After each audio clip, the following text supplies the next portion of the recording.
என்ன, இந்துவை நான் கல்யாணம் பண்ணிக்கணுமா? அது எப்படி முடியும்? அதெல்லாம் முடியாது. ஏன், எனக்கு கல்யாணமே வேண்டான்னு தானே சொன்னேன். நீங்களா பொண்ணு பார்த்தீங்க, அது நடக்கலைன்னதும் நம்ம வீட்டுக்குள்ளேயே முடிச்சு போட பார்க்குறீங்க. இதில் அவளுக்கு சம்மதமானு கேட்டிங்களா என்ன? அவ ஒன்றும் உன்ன மாதிரி கிடையாது. அவகிட்ட பேசணும், உங்க இஷ்டம் தாத்தான்னு சொல்லிட்டா அவ. இனி நீ அவ கழுத்தில் தாலியை கட்ட வேண்டியது ஒன்று தான் பாக்கி.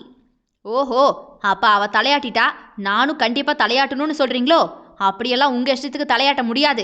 எனக்கு எப்போ விருப்பம் வருதோ அப்போ தான் கல்யாணத்தை பண்ணிக்க முடியும். இதான் உன் முடிவா? முடிவா சொல்லு என்று வல்லவராயனிடம் அவனுடைய அப்பா நரசிம்மராயர் கேள்வியை எழுப்பினார். நம் கதையின் நாயகனான வல்லவராயனுக்கும் அவனது அக்கா மகளான இந்துவுக்கும் திருமணத்தை பேசி முடிக்கிறார்கள் பெரியவர்கள். இந்த திருமணம் இறுதியா நடந்துச்சா இல்லையா? அப்ப நம்ம ஹீரோயின் நிகழினி என்னதான் ஆனா? வாங்க கதையோடு சேர்ந்து பயணிக்கலாம். சிஞ்சிதமாய் ரகசியம் பேசு. கேட்க தவறாதீர்கள் மக்களே. கேட்டுட்டு மறக்காம உங்க கருத்துக்களையும் பதிவு பண்ணிடுங்க.